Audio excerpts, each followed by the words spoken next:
The Money Moon, a Romance, by Jeffery Farnol. Chapter 11. Of the Man with the Tiger Mark. It is a moot question as to whether a curl can be more alluring when it glows beneath the fiery kisses of the sun, or shines demurely in the tender radiance of the moon.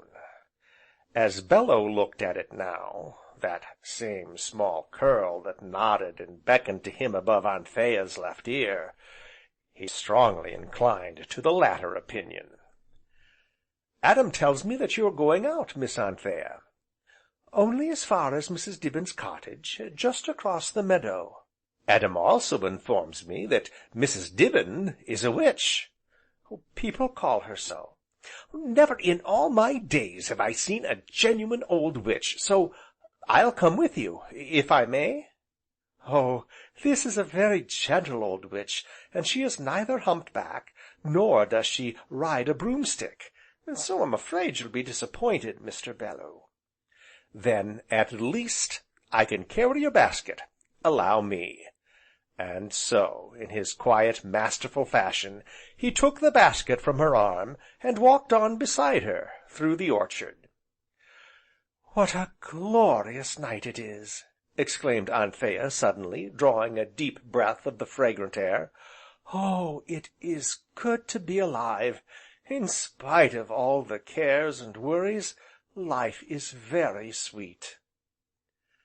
After this, they walked on some distance in silence, she gazing wistfully upon the beauties of the familiar world about her, while he watched the curl above her ear until she, becoming aware of it all at once, promptly sent it back into retirement, with a quick, deft little pat of her fingers. "I hope," said Bellew at last, "I do sincerely hope that you tucked up my nephew safe in bed, you see." "Your nephew, indeed!" "Our nephew, then. I ask, because he tells me that he can't possibly sleep unless you go to tuck him up, and I can quite believe it." "Do you know, Mr. Bellew, I'm growing quite jealous of you. He can't move a step without you, and he is forever talking and lauding your numberless virtues." "But then, I'm only an uncle after all, and if he talks of me to you, he talks of you to me, all day long." "Oh, does he?" "And, among other things, he told me that I ought to see you when your hair is down, and all about you." "Oh!" exclaimed Anthea. "Indeed, our nephew is much luckier than I, because I never had an aunt of my own to come and tuck me up at night, with her hair hanging all about her, like a beautiful cloak. So, you see, I have no boyish recollections to go upon, but I think I can imagine—" "And what do you think of the Sergeant?" Anthea enquired, changing the subject abruptly. "I like him so much that I'm going to take him at his word, and call upon him at the first opportunity." "Did Aunt Priscilla tell you that he comes marching along regularly every day, at exactly the same hour?" "Yes, to see how the peaches are getting on," nodded Bellew. "For such a very brave soldier he is a dreadful coward," said Anthea, smiling.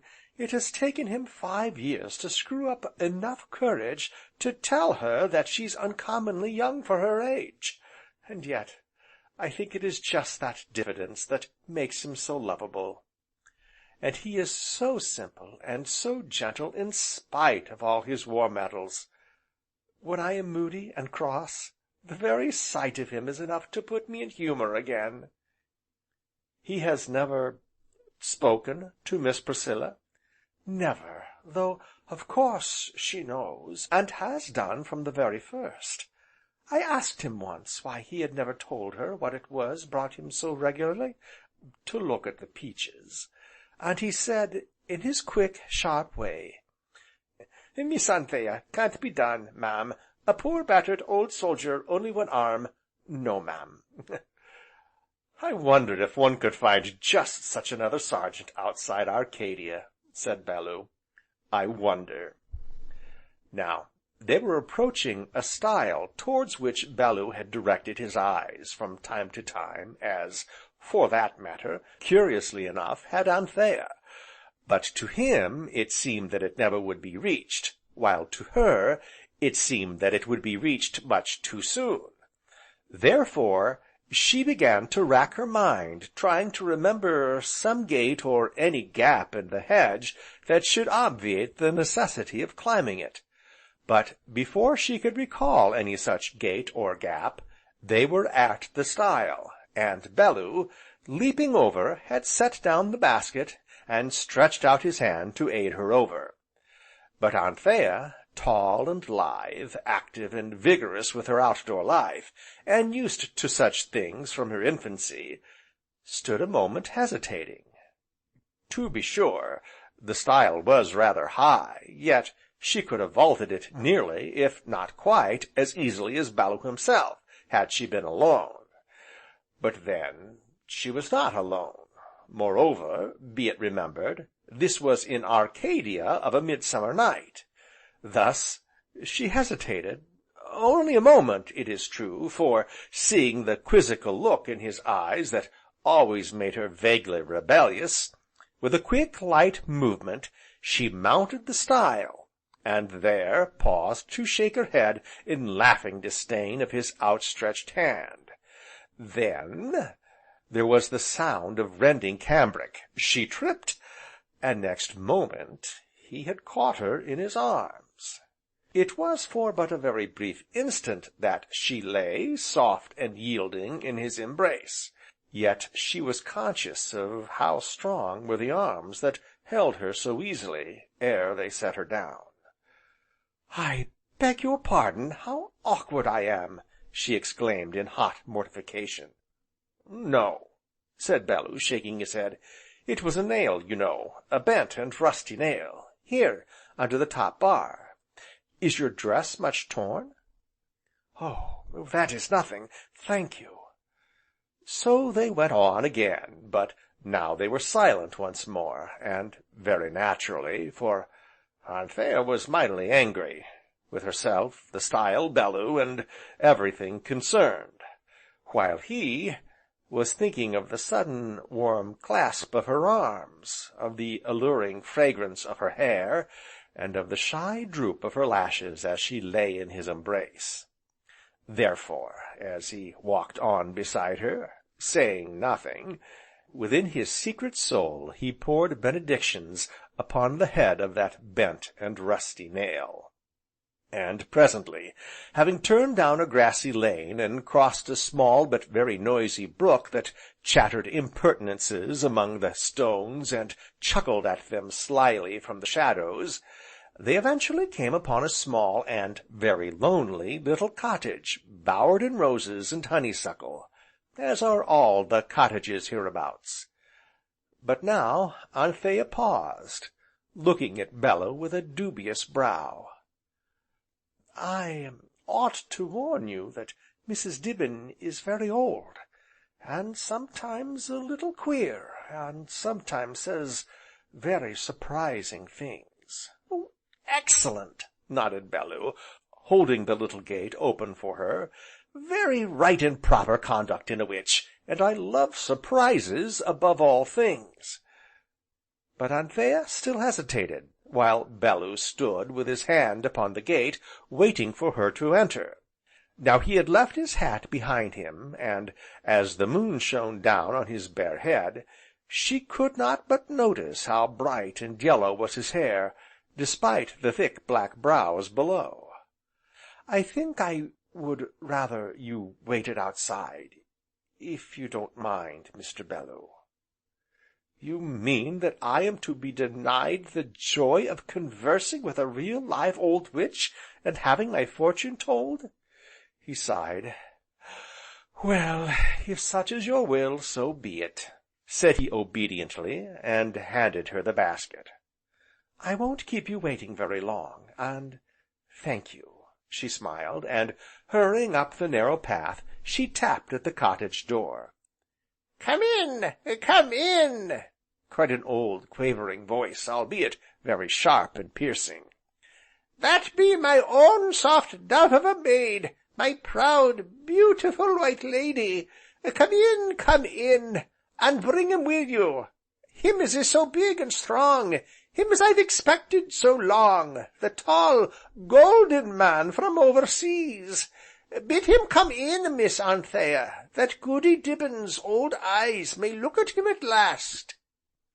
Hereupon, at a sign from Anthea, Bellew turned in at the gate, and, striding up the path, entered the cottage.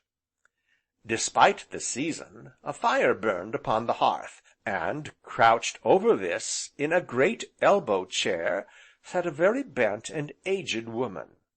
Her face was furrowed, and seamed with numberless lines and wrinkles, but her eyes were still bright, and she wore no spectacles.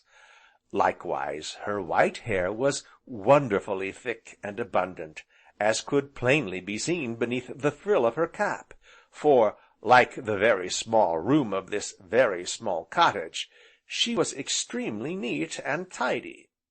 She had a great, curving nose, and a great curving chin, and what with this and her bright black eyes, and stooping figure, she was very much like what a witch should be, albeit a very superior kind of a witch. She sat for a while, staring up at Bellew, who stood tall and bareheaded, smiling down at her, and then, all at once, she nodded her head 3 several and distinct times.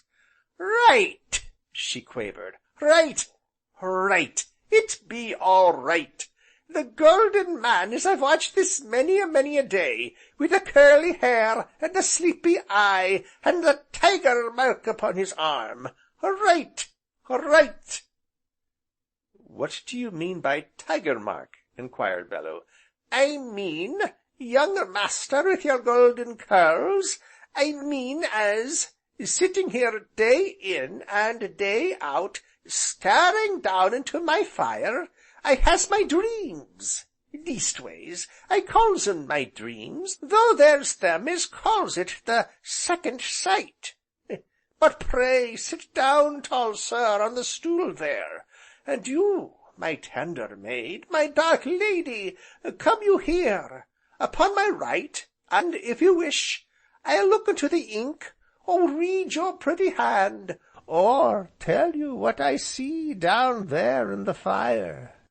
But no, first show what you have brought for old Nanny in the blessed basket, the fine, strong basket as holds so much.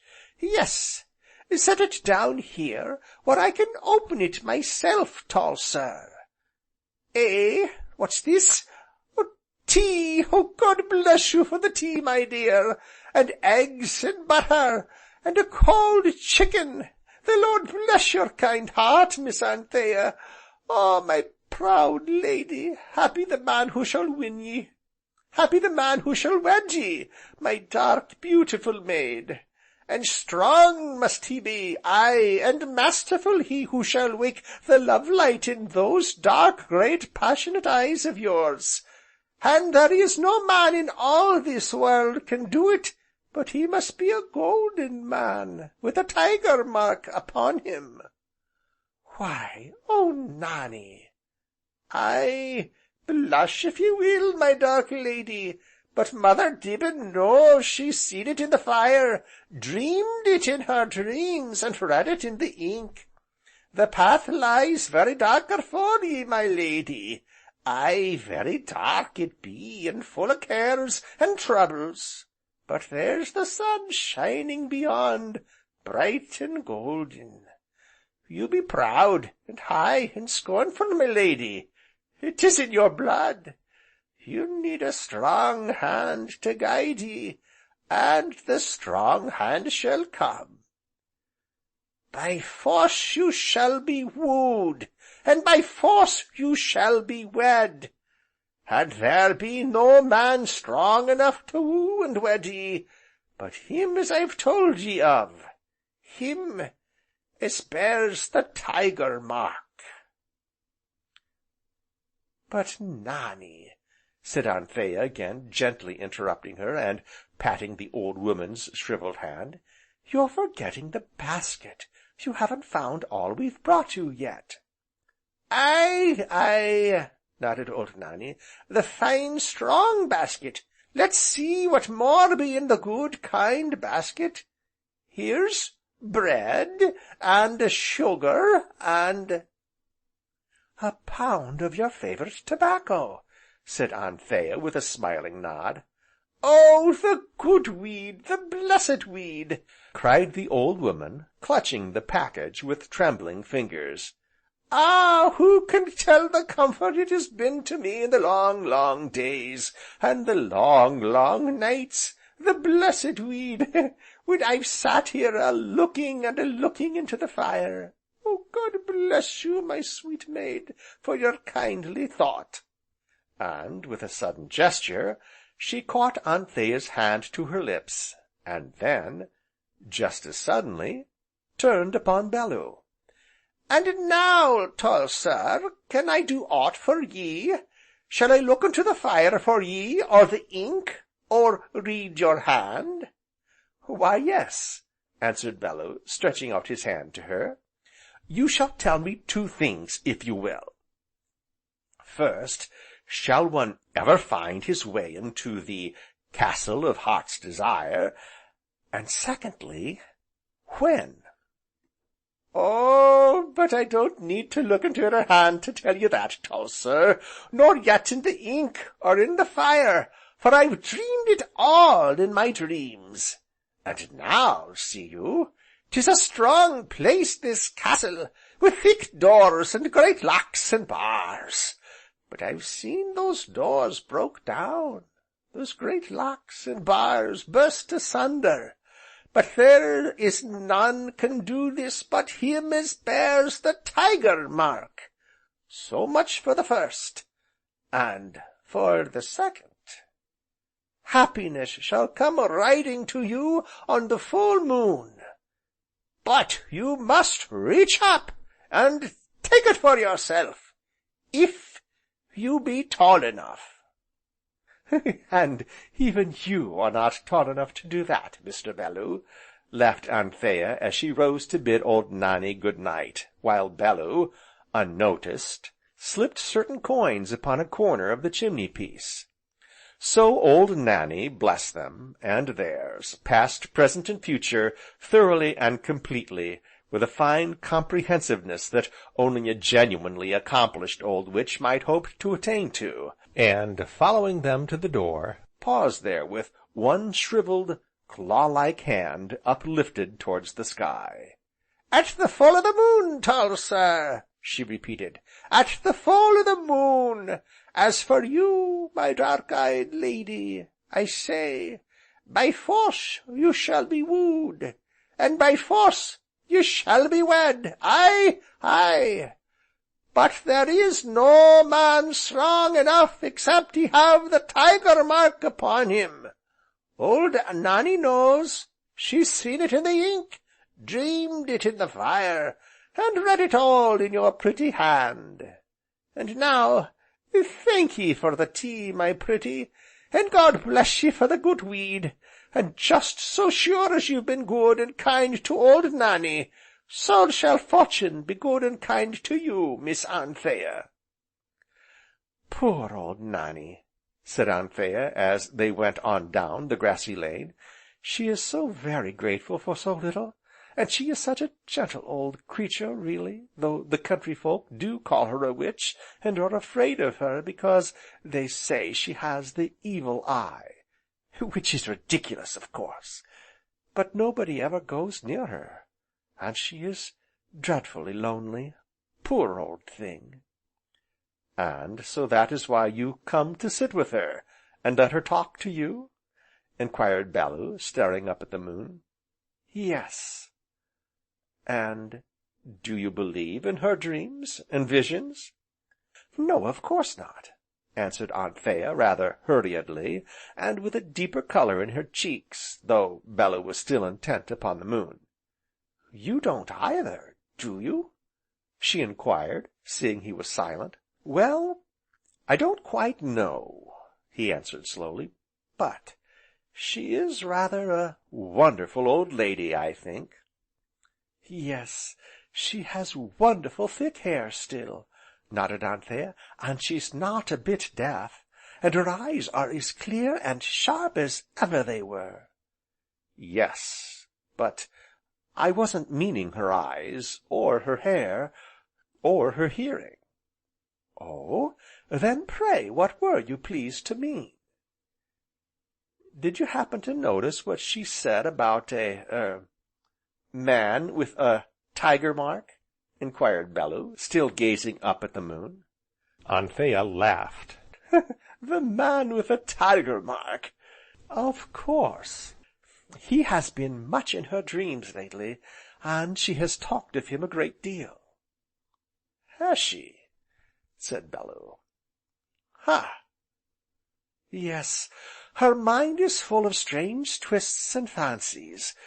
You see, she is so very old, and she loves to tell me her dreams, and read the future for me." "Though, of course, you don't believe it," said Bellew. "Believe it!" Anthea repeated, and walked some dozen paces or so, before she answered, "No, of course not." "Then none of your fortune, nothing she told you, has ever come true?" Once more Anthea hesitated, this time so long that Bellew turned from his moon gazing to look at her. "I mean," he went on, "has none of it ever come true? About this man with the tiger mark, for instance?" "No, oh no!" answered Anthea rather hastily, and laughed again. "Old Nannie has seen him in her dreams, everywhere, in India, in Africa, in China, in hot countries, in cold countries. Oh! Nannie has seen him everywhere, but I have seen him nowhere, and, of course, I never shall." "Ah!" said Bellew. "And she reads him always in your fortune, does she?" "And I listen very patiently," Anthea nodded, "because it pleases her so much, and it is all so very harmless after all, isn't it?" "Yes," answered Bellew, "and very wonderful." "Wonderful?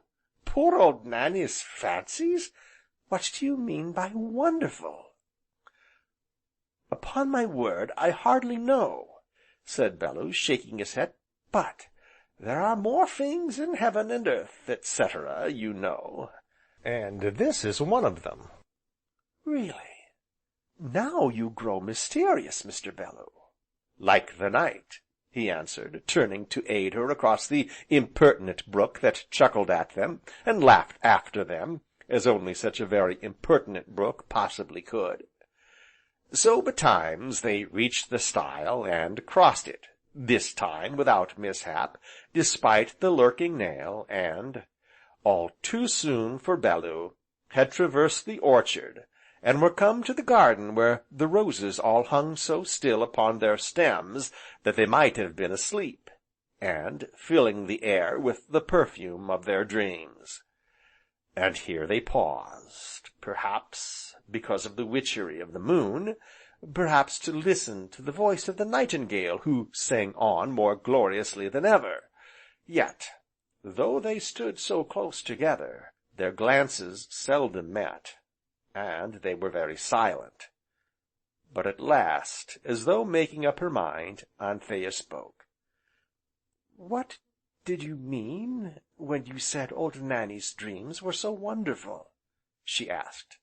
"I'll show you," he answered, and while he spoke, slipped off his coat, and drawing up his shirt sleeve, held out a muscular, white arm towards her. He held it out in the full radiance of the moon, and thus, looking down at it, her eyes grew suddenly wide, and her breath caught strangely as surprise gave place to something else, for there, plain to be seen upon the white flesh, were 3 long scars that wound up from elbow to shoulder.